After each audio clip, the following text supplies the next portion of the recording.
Imagine you are perched high atop the Hollywood Hills, gazing out at a radiant panorama of Los Angeles that stretches endlessly to the horizon. In the foreground, sleek steel beams converge with towering glass walls, bringing the city's luminous skyline into your living room. This is the Stahl House, also known as Case Study House, number 22, a pinnacle of mid-century modern architecture that embodies a daring vision of a stylish yet affordable home when it was built.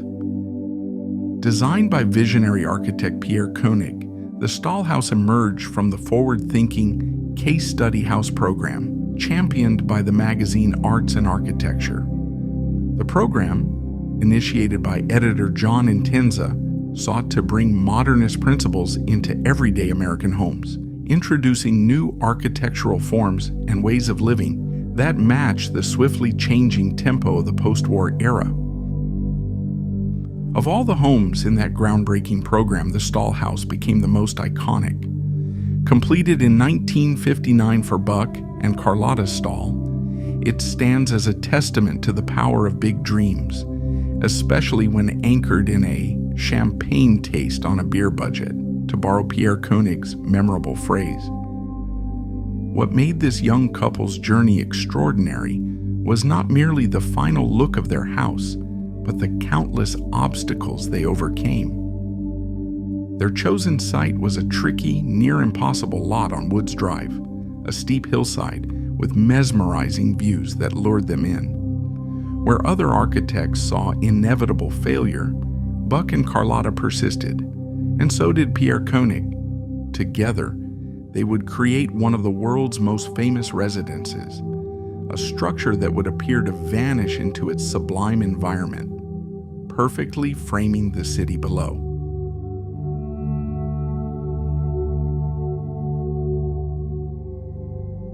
Before steel entered the Stahl's vocabulary, Buck had something else in mind: a modern house of wood construction, one that would offer floor-to-ceiling glass walls and a butterfly roof with a waterfall cascading down the hillside. His initial vision was ambitious, even romantic. Imagine waterfalls tumbling over a Los Angeles ridge. But it was also, in Koenig's words, well beyond their budget. As Koenig recalled, he had to slowly chip away at these cost-prohibitive ideas, simplifying the design in ways that kept the most important aspect intact: the nearly 270-degree view of the city. Koenig respected the essence of Buck's homemade wooden model, which Buck had painstakingly constructed in his garage. That was more than a model. It was a clear statement of the family's hopes, complete with wide-open spaces and continuous glass walls. Koenig elevated these ideas into a formal masterpiece using industrial off-the-shelf steel components. Straightening walls and sticking to standardized materials made construction not only simpler, but dramatically cheaper. Using a 20 feet by 20 feet grid and building method that was atypical for houses at the time, piles and grade beams were first placed at the site as the foundation. General framework was established by 16 4-inch H columns along the grid nods and 5 12-inch I-beams spanning across the grid in 2 wings. The roof was then completed by layering tongue and groove steel roof decking, covered with proper roofing materials. Prefabrication has had a lasting influence on the majority of homes built today, making the Stahl House a key milestone in architectural history. Total cost of the 2,200 square feet Stahl House, including land and pool, was around $50,000 in 1960. Adjusted for inflation, the cost today is around $500,000. As Koenig put it, the goal was an efficient, social, and exciting plan that people could afford. Following John Intenza's guiding principle of minimal house, maximum space, Koenig kept the design plain and simple, ensuring that no interior wall would dare block the sweeping cityscape. The roof's large overhangs fused interior and exterior space, making the small lot feel boundless. Koenig's choice to align the steel beams with the grid of Los Angeles so that the house's structure seemed to extend toward the horizon in perfect lines took the concept of an open view to a poetic conclusion. The city, in effect, became an extension of the home.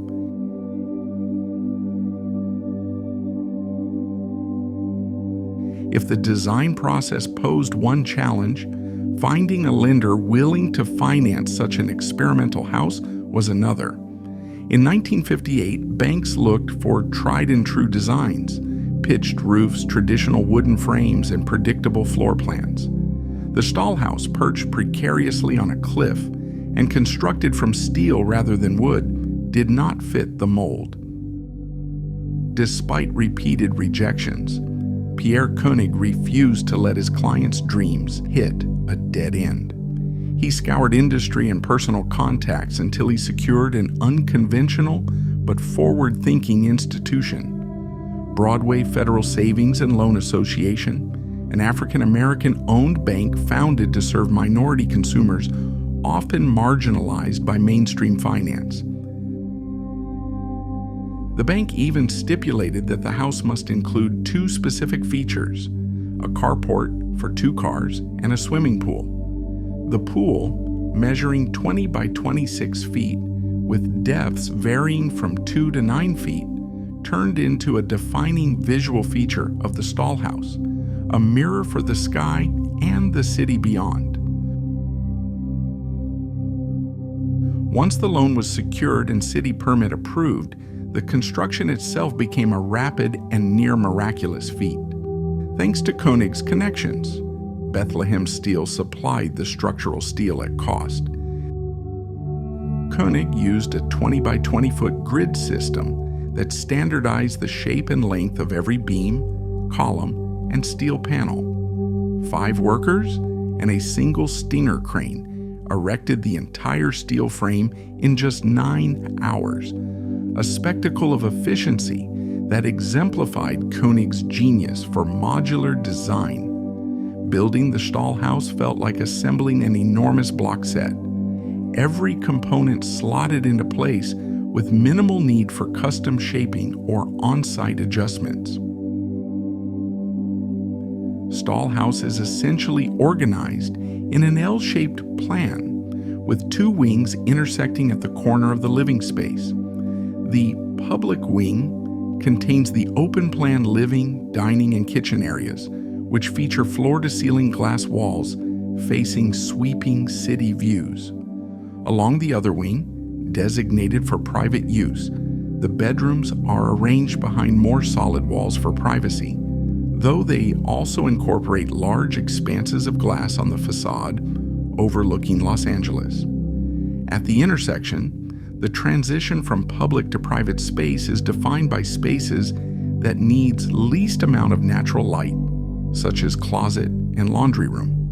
Notably, the plan reflects an unconventional circulation. To enter the second bedroom, residents and guests must pass directly through the first bedroom, as there is no dedicated hallway linking these 2 private rooms. There was no air conditioning system, too expensive and less common than it is today. Instead, the house relied on the cool cross breezes that swept in through the wide glass panels. With no interior walls to hide conventional plumbing or wiring, Koenig embedded all the systems in the concrete floor slab, which also contained the radiant heating. On those rare chilly days in Los Angeles, heating was supplemented by a simple suspended fireplace which serves the common area.